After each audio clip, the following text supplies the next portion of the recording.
Assalamualaikum warahmatullahi wabarakatuh. Shalom, Om Swastiastu, Namo Buddhaya, Salam Kebajikan Rahayu. Sampurasun, Palawadi Kemenak Cimahi Berseka. Dari Kemenak Cimahi suara bermula, cerita baik untuk sesama. Nilai dan karya menyatu di sana. Podcast Berseka hadir dengan makna. Podcast Berseka, suara yang berdampak, menyapa hangat, menyalakan semangat. Dari Kemenak Cimahi, Kemenak Cimahi. Welcome to podcast Kemenak Cimahi Berseka, ruang inspirasi yang penuh nilai kebaikan dan semangat kemenak berdampak untuk umat. Bersama saya, Nafisa. Palawadi Kemenak Cimahi, senang sekali di siang hari ini di studio podcast Kemenak Cimahi Berseka kedatangan para ASN Kemenak Cimahi yang baru saja dilantik. Nah, yuk kita bincang-bincang bersama mereka. Kita cari tahu apa sih suka dukanya para ASN ini bisa dilantik dan naik golongan seperti itu. Palawadi Kemenak Cimahi, mari kita sambut bersama. Assalamualaikum Bapak Ibu. Waalaikumsalam.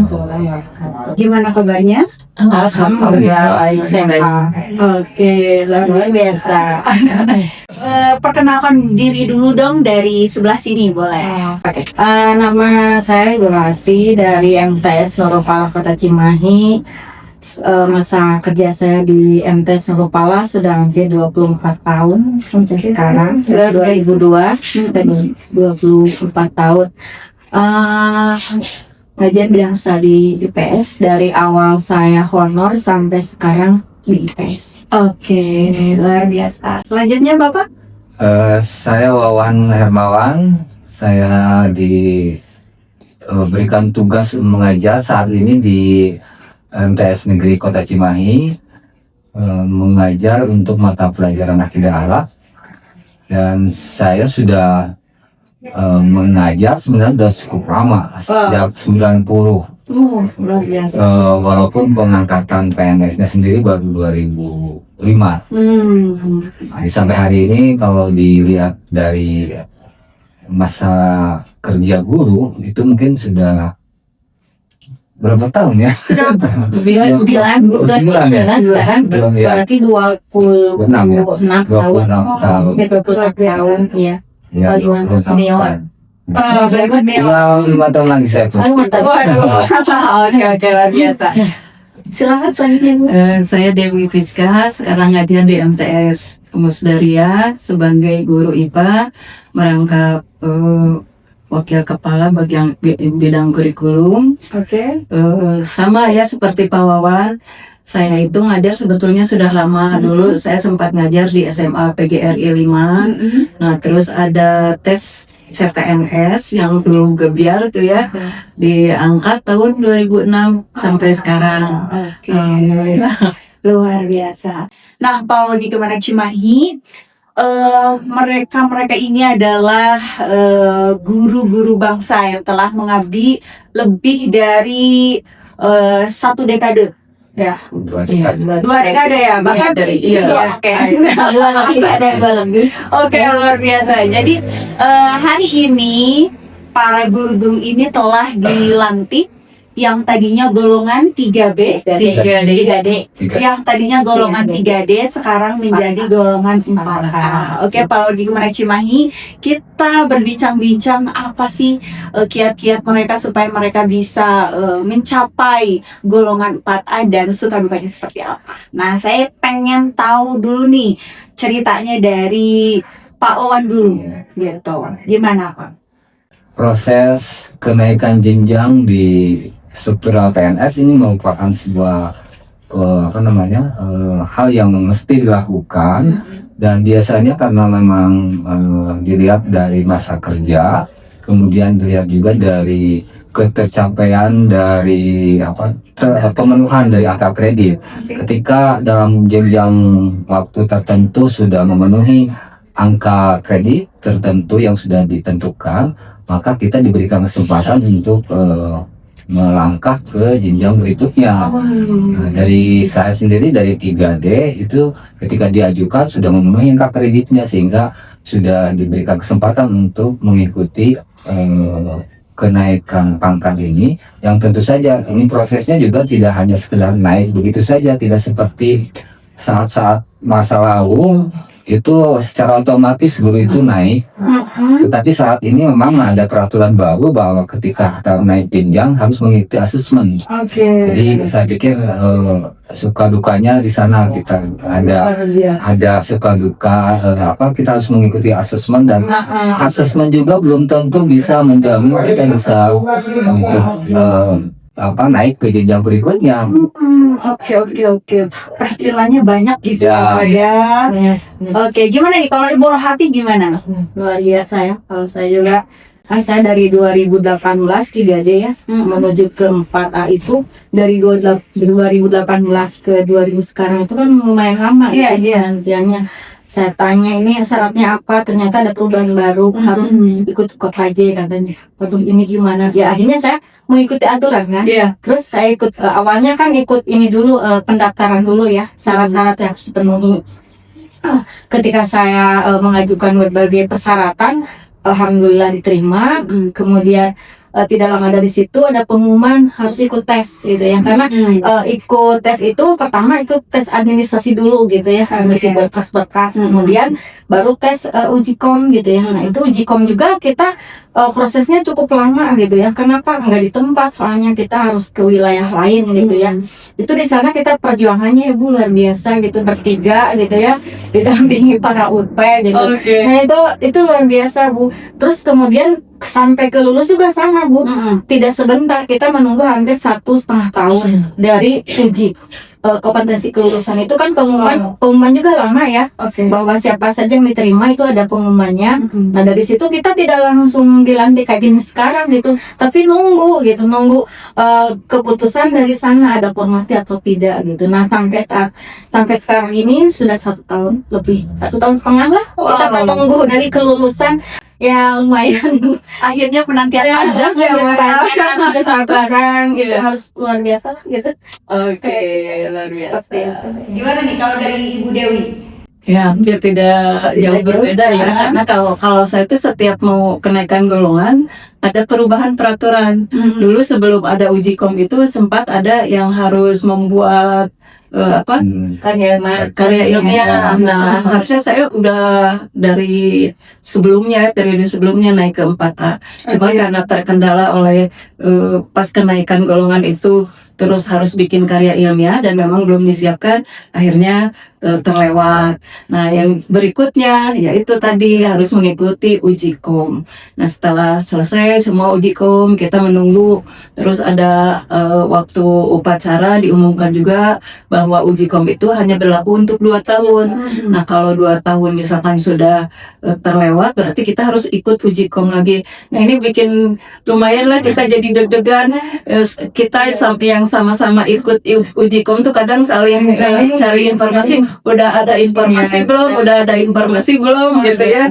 Sampai akhirnya kemarin tiba-tiba gitu lagi di jalan dapat telepon dari Ibu Deti, besok jadi kaget banget. Kaget campur bahagia gitu. Alhamdulillah akhirnya sama dengan yang kota-kota lain juga sama, saling tanya gitu ya. Belum. Nah, pas kemarin gitu ya alhamdulillah saya kasih tahu, oh iya ini serentak. Ya alhamdulillah. Terima kasih juga untuk semua pihak UP yang sudah bekerja membantu kami gitu ya dalam pelantikan ini. Bapak Ibu sekalian, tidak cukup untuk membuat sebuah karya dalam kenaikan pangkat ini gitu ya, tetapi juga diuji kesabarannya gitu kan ya. Ini mah berarti segala-galanya ini Pak ya, diuji kesabarannya, dan akhirnya hari ini semua terjawab. Bapak Ibu sekalian sudah dilantik. Ya justru di sana ujian yang sesungguhnya itu sebenarnya itu bukan asesmen. Kalau asesmen mungkin bisa dilalui ya, tertulis, tapi ketika kita harus menunggu dalam batas waktu tertentu, di sanalah sebenarnya ujian yang sesungguhnya. Oke, betul sekali. Ada kuotanya juga Ah. gitu ya. Jadi Dua kita tahun. juga belum pasti walaupun sudah lulus uji apakah kita termasuk yang terpanggil untuk dilantik atau tidak. 2 tahun kalau tidak hangus harus mengulang kembali. Nah itu yang bikin kita deg-degan. Nano-nano banget ya Oke. Berarti Bapak Ibu sekalian tadinya adalah guru muda ke Guru Madya. Madya. Nah, apa sih bedanya guru muda dengan guru Madya? Kalau di guru sendiri sebenarnya dari fungsinya mungkin tidak ada perbedaan. Cuma yang membedakan hanya struktural saja gitu. Karena guru Madya dengan guru muda di sekolah itu diposisikan sama. Oh, Tidak seperti di militer gitu ya, yang guru muda harus hormat pada guru yang kepada seniornya. oke. Kalau di guru itu semua setara. Yang membedakan itu hanya kompetensi sebenarnya. Kompetensi, akuntabilitas, integritas itu di sana saja perbedaannya. Jadi tidak bisa menjamin bahwa semakin tinggi jenjang itu semakin kompeten, semakin akuntabel, semakin punya integritas. Belum bisa menjamin juga karena semua itu ditentukan oleh pribadinya masing-masing. Betul. Kembali lagi kepada Pada diri kita. masing-masing. Oke. Apa pesan-pesan yang mau disampaikan kepada para ASN yang lainnya yang mungkin lagi berjuang juga nih sama kayak Bapak Ibu sekalian pengen juga seperti Bapak Ibu sekalian. Apa sih pesan-pesannya supaya ASN tetap semangat? Ya tetap mengikuti aturan yang berlaku karena sekarang kita tidak bisa ya naik jenjang begitu saja seperti tahun sebelumnya itu 2 tahun guru itu otomatis naik hanya mengumpulkan berkas, tetapi kan sekarang harus memasukkan berkas dan lain sebagainya itu ada kinerja ya yang ada nilai nilai angka kreditnya. Nah pesan-pesan kami mungkin yang sudah dilantik ya bapak-bapak dan ibu-ibu yang berjuang seperti kami ini tetap bersabar, tetap dilalui prosesnya, termasuk menunggu kabar UKIN selanjutnya. Oke, jadi intinya kalau dari Bu Dewi itu ikuti prosesnya gitu ya. Oke, dari pesan dari Pak Wawan sendiri seperti apa? Yang penting sebenarnya dari kenaikan jenjang ini bagaimana atau jadi ini sebenarnya jadi tantangan buat kami juga. Ketika kita sudah menempati posisi tertentu, apakah kompetensi integritasnya terus meninggi enggak? Itu persoalannya sebenarnya. Jadi ya intinya jadi ada di kompetensi itu. Jadi tantangan bagi kami. Jadi jangan sampai jabatannya saja yang tinggi tapi kompetensinya tidak tinggi gitu. Dan itu menuntut kami untuk terus belajar, berimprovisasi, berkreativitas sehingga ketika kita berada di kelas, ketika kita mengajar itu betul-betul menjadi guru yang diandalkan, diharapkan dan mampu memberikan sumbangsi pengetahuan pada peserta didiknya. Oke, jadi Pak Wawan terus belajar gitu Terus ya. belajar. Terus belajar meningkatkan inovasi Ya. dan kreativitas. Oke, luar biasa. Kalau di Bu Rohati seperti apa? Bagi saya kenaikan jenjang ini adalah sebuah tadi proses belajar, kesabaran juga.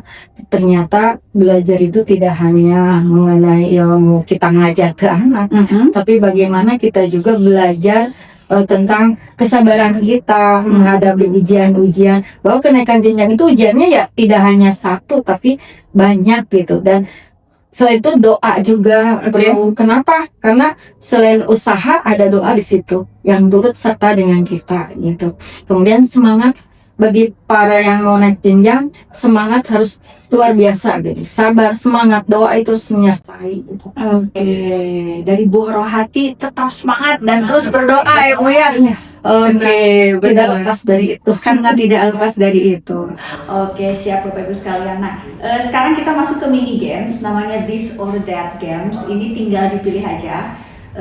Masing-masing dapat satu pertanyaan, bisa dipilih salah satunya atau bahkan dua-duanya. Oke. Integritas atau kompetensi? Kompetensi. Kenapa? Ya karena tantangan sekarang itu kita harus mengikuti mengikuti kemajuan teknologi, ya otomatis kita juga harus menyesuaikan karena di dalam Islam pun kan mengajar itu sesuai dengan zamannya. Nah, karena sekarang zamannya IT, ya otomatis kita juga harus mengikuti. Walaupun kita itu sebetulnya termasuk Generasi X yang dulunya hanya mengenal mesin T, tetapi karena kita tetap semangat dari mulai bawa laptop, buka laptop, terus belajar pijit-pijit ya sampai sekarang akhirnya muncul kan teknologi baru yang berupa internet dengan berbagai aplikasi, termasuk kita pelaporan kinerja juga harus menggunakan IT. Nah itu jadi kompetensi kita memang harus tetap mengikuti. Oke, luar biasa. Siap. Selanjutnya Bapak, cepat atau tepat? Tepat. Oke. Kenapa Pak? Ukuran keberhasilan seorang itu tidak mesti harus cepat, tapi tepat. Tepat itu artinya memanfaatkan momen tertentu dengan harapan bisa mencapai tujuan, target tertentu. Ketika kita mengajar, itu bukan kecepatan yang dibutuhkan. Kalau kecepatan, pokoknya asal target tercapai, anak mau bisa, mau tidak. Cepat tercapainya kurikulum itu tidak memberikan dampak apa-apa kepada siswa. Tapi kalau kita tepat, sehingga kita kalau aku mengajar, itu harus dirancang dulu tujuan pembelajarannya apa, metodenya apa, kemudian yang dihadapi anak kita itu seperti apa karakternya. Dengan begitu kita akan menyajikan materi itu dengan tepat dan bisa diterima oleh peserta didik. Oke, luar biasa. Selanjutnya nih Ibu Rohati, rutinitas atau inovasi? Inovasi. Oke, kenapa nih Bu? Dengan inovasi pasti tidak akan timbul kebosanan. Oke. Begitupun belajar akan senantiasa mencari hal-hal yang baru, sesuatu yang bikin kita semangat gitu ya. Kalau dengan inovasi kan kita akan menghasilkan sesuatu yang baru juga gitu. Dari inovasi kita akan menghasilkan yang baru, pengetahuan baru. Karena teknologi yang sekarang serba canggih, luar biasa. Terus itu tantangan buat kita gitu, buat anak-anak, buat saya. Dengan inovasi akan menimbulkan hal-hal yang kita tidak bosan, tidak jenuh gitu. Seperti itu. Oke, jadi inovasi ya Bu ya. Oke, luar biasa.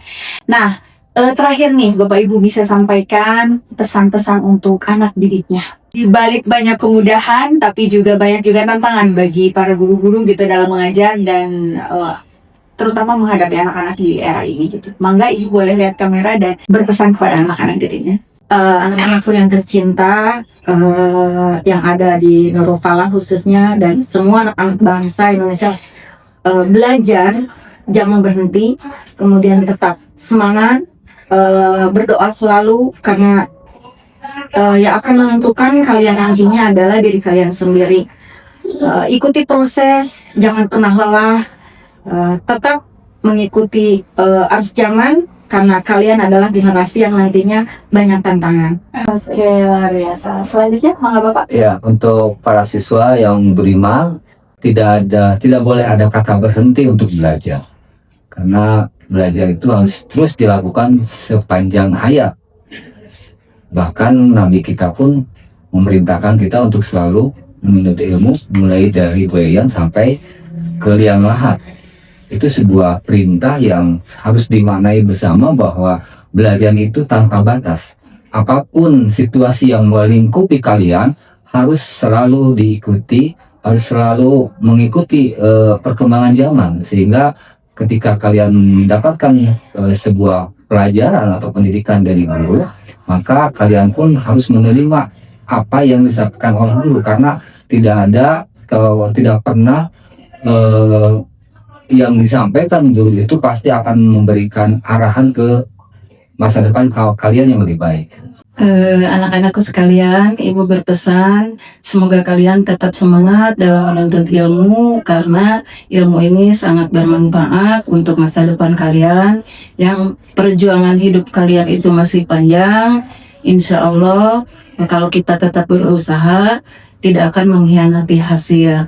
Dan kita tetap meminta restu dari orang tua supaya ilmu yang kalian dapatkan itu lebih berkah. Terutama dalam hal akhlak ya, jadi akhlak dan mental memang harus lebih dipersiapkan dengan berbagai kemajuan zaman sekarang. Kita harus bisa menyaring mana yang sesuai dengan agama kita yaitu yang beragama Islam. Jadi jangan semua disaring karena sekarang zaman medsos, di medsos itu tidak semuanya benar.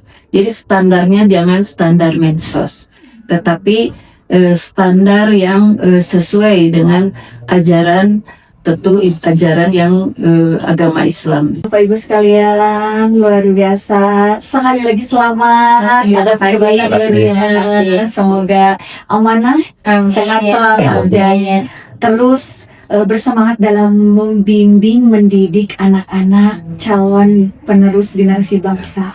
Insya Allah kita semua berjuang supaya Indonesia emas di tahun 2045 bisa terwujud dengan bantuan Bapak Ibu sekalian. Oke. Luar biasa Pak Audi Kemenang Cimahi, itulah perbincangan hangat kita di siang hari ini. Jangan lupa subscribe, like, comment, dan share video ini supaya manfaatnya bisa dirasakan oleh semuanya. Saya Nafisa undur diri. Assalamualaikum warahmatullahi wabarakatuh.